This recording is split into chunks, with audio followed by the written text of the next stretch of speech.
हाय, मैं भीम सिंह उजाला computer centre Umrain से।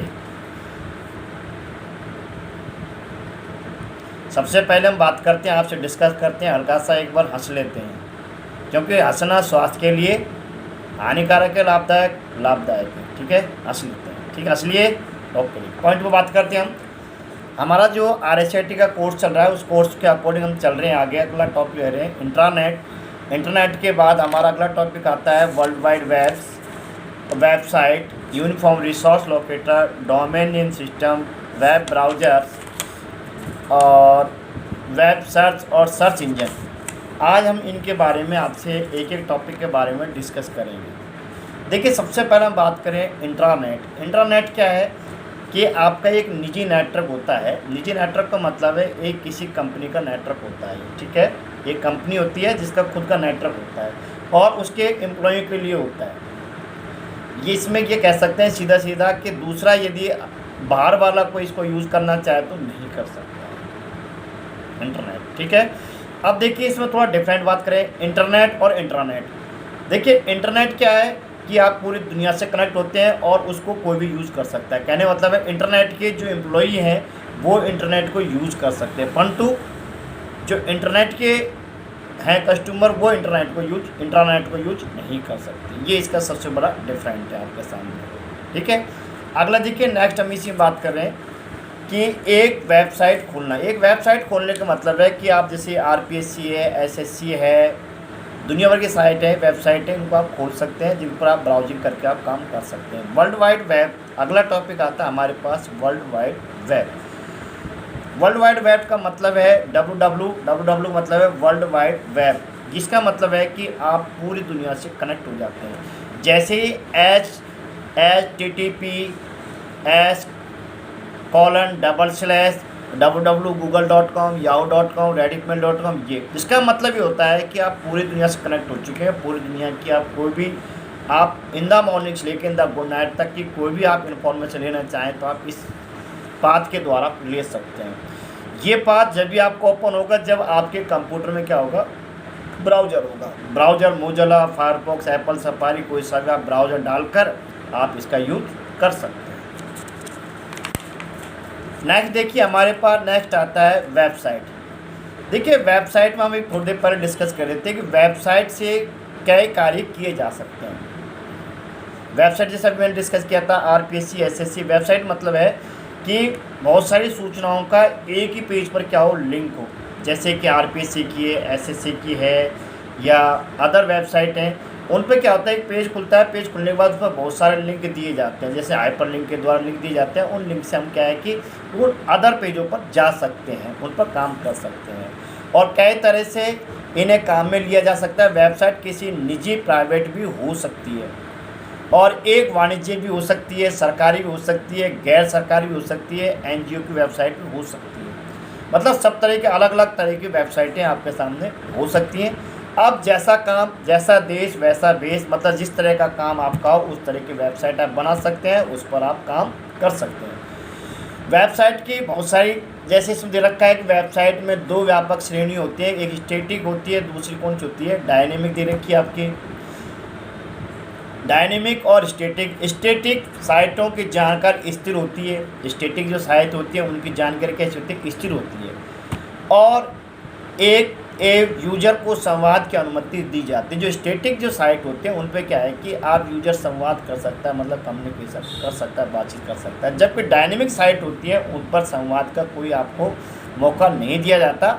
उसमें देखा, जब डायनेमिक साइटें वेब 2.0 समुदाय का हिस्सा होती हैं और साइट ऑनर और साइट आगंतुकों के बीच संवाद की इसमें कोई अनुमति बिल्कुल भी नहीं होती, मतलब आपस में कोई कम्युनिकेशन आप नहीं कर सकते। जबकि स्टैटिक में आप साइट्स होते हैं उनमें आप सीधा संवाद भी कर सकते हैं, आप जैसे भी आप चाहते हैं अपना वो कर सकते हैं। इसी में दे रखा है यूनिफॉर्म। अगला हमारे पास आता है uniform resource locator. Uniform resource locator मतलब URL का फुल फॉर्म होती है यूनिफॉर्म रिसोर्स लोकेटर होती है। इसमें क्या होता है कि इसको जो आपका पाथ होता है इसको कई भागों में डिवाइडेड किया जाता है। सबसे पहले देखिए आपका प्रोटोकॉल्स आता है, फिर आपका सब डोमेन आता है, फिर टॉप लेवल आता है डोमेन। आप जैसे प्रोटोकॉल मतलब है जैसे PS, ये क्या होगा आपका प्रोटोकॉल्स। फिर सब डोमेन का मतलब है www, फिर इसके बाद www.google, फिर आपके पास टॉप लेवल क्या आता है .com, मतलब अलग अलग साइट हो जैसे .com, .edu, .gov, .net, .org, अलग अलग साइट होती है।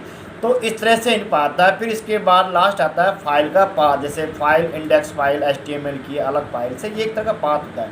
जैसे कह सकते हैं, मैं आपको एक छोटा सा एग्जाम्पल लीजिए। जैसे मान लीजिए आपको लगता है कि मुझे कहीं आपको कोई चिट्ठी भेजनी है, चिट्ठी का जमाना तो ख़त्म हो गया है, पर फिर भी हम मान लेते हैं कहीं आपको कहीं लेटर भेजना है, कोई चीज़ भेजनी है, तो आप क्या करते हैं। मान लीजिए आपको लगा कि मुझे दिल्ली भेजना है, और दिल्ली में मान लीजिए उत्तम नगर भेजना है, तो क्या करेंगे आप, पहले तो उस आदमी का नाम लिखेंगे, ठीक है, जिसके पास भेजना है, फिर उसका एड्रेस लिखेंगे, स्टेट लिखेंगे, ज़िला लिखेंगे, ज़िला लिखने के बाद घर लिखेंगे, पिन कोड लिखेंगे, इस तरह से आप उसके पास लिखते हैं, तो और इसी तरह से वो आपका लेटर, आपका जहाँ भी भेजना चाहते हैं चिट्ठी, जहाँ भेजना है वो चला जाएगी। ठीक, ये काम होता है। ऐसा ही आपका यूनिफॉर्म रिसोर्स लोकेटर के द्वारा भी आप कर सकते हैं। इसमें भी क्या है कि आपको एक पाथ मिलता है, पाथ में जाकर google.com, yahoo.com, redmail.com, और इसके बाद जो आपके लिंक्स होते हैं, हाइपर लिंक के द्वारा जो लिंक क्रिएट किए जाते हैं, उनके द्वारा आप किसी भी फाइल को, किसी पेज को आप ईजीली में खोल सकते हैं। क्लियर। URL एक वेबसाइट फाइल का दस्तावेज या सामान्य प्रारूप में एक इंटरनेट का पता भी बोल सकते हैं, जैसे मैंने आपके सामने फॉर एग्जांपल आपको समझाया था इसमें।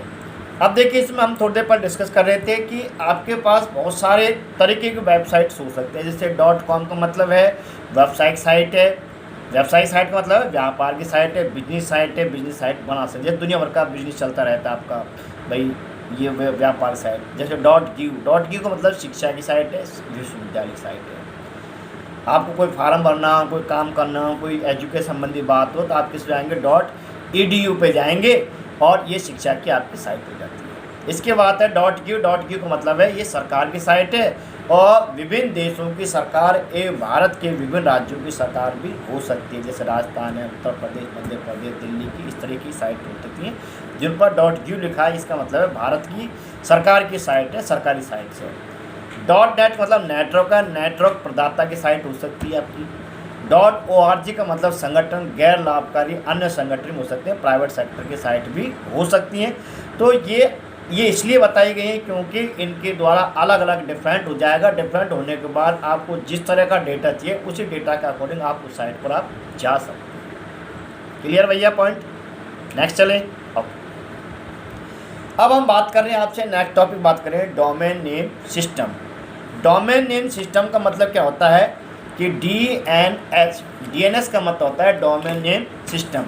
देखो DNS में जो डोमेन नेम सिस्टम होता है, इसमें क्या होता है, ये ज़्यादातर ये टॉपिक्स हैं जो आपके वैसे देखा जाए तो हार्डवेयर नेटवर्किंग में या MCSE में या CCNA में या रेडेक्ट में इनका ज़्यादातर डिस्कस किया जाता है। परंतु मुझे बड़ा कहकर आपसे बड़ा खुशी हो रही है कि आपके जो RSCT का कोर्स है RKCL ने, ये आपके लिए बहुत अच्छी नॉलेज कर दिया है, प्लेटफॉर्म तैयार किया आपके लिए कि आप छोटी छोटी चीज़ें, नेटवर्क की चीज़ें RSCT कोर्स के माध्यम से आप सीख रहे हैं।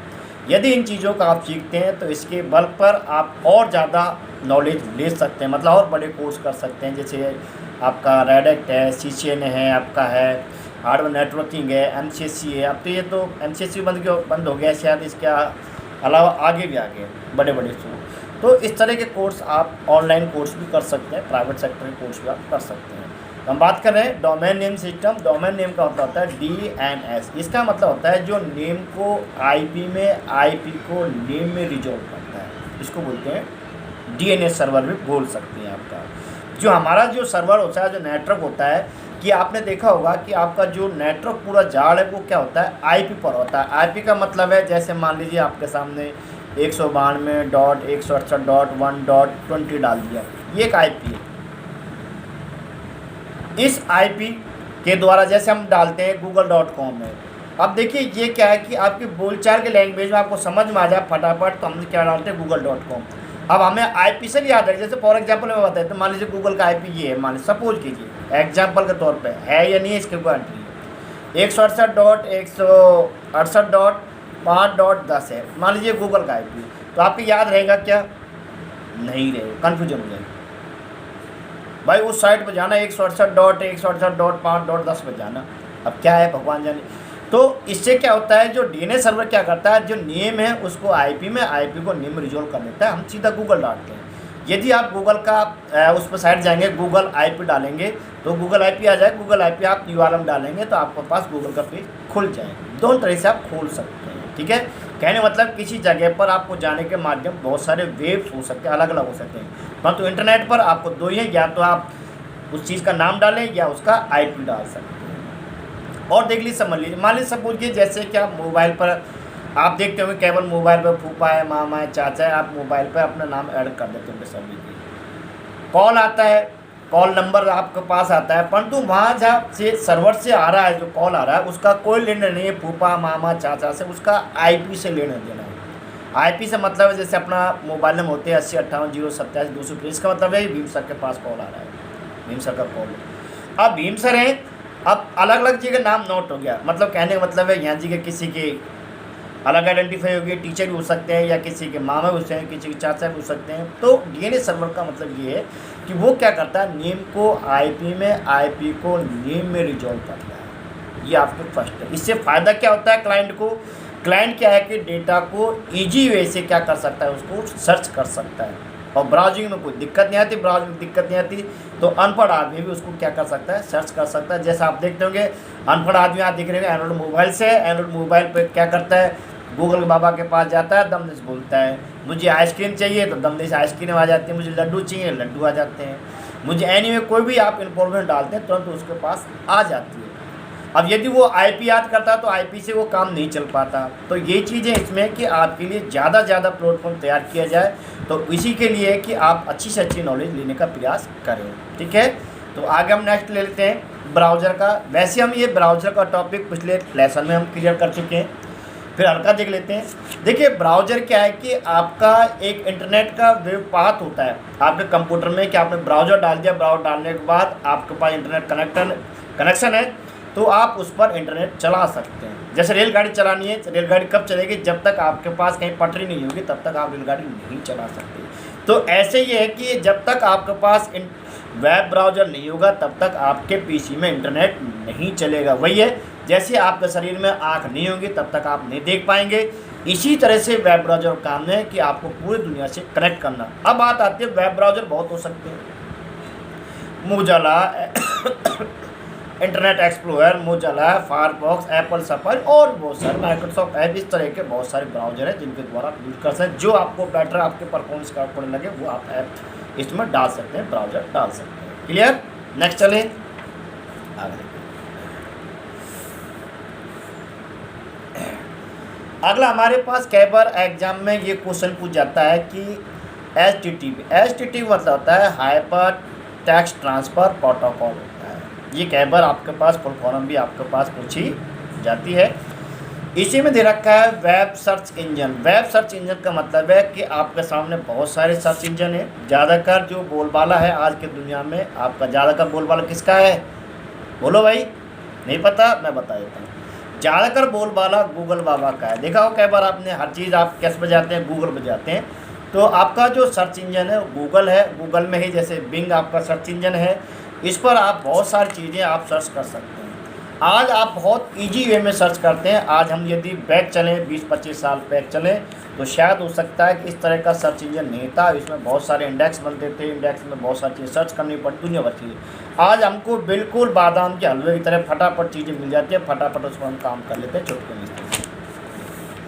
इसमें ज़्यादातर जो आपके सर्च इंजन है जैसे गूगल है, बिंग है, याहू है, रेडिफ है, इस तरह के सर्च इंजन हैं जिनको आप लाखों करोड़ यूजर रोजाना एक्सेस करते हैं, और उन पर मन के अकॉर्डिंग, आपके डाटा के अकॉर्डिंग, अपने व्यवसाय के अकॉर्डिंग अपना डेटा सर्च करते रहते हैं और अपलोड भी करते रहते हैं, ठीक है। इसी में हमारे पास अगला नेक्स्ट टॉपिक आता है विकीपीडिया। देखिए विकीपीडिया का मैं एक अलग से एक वीडियो बनाऊंगा, पर फिर भी इसमें आपको डिस्कस कर लेते हैं।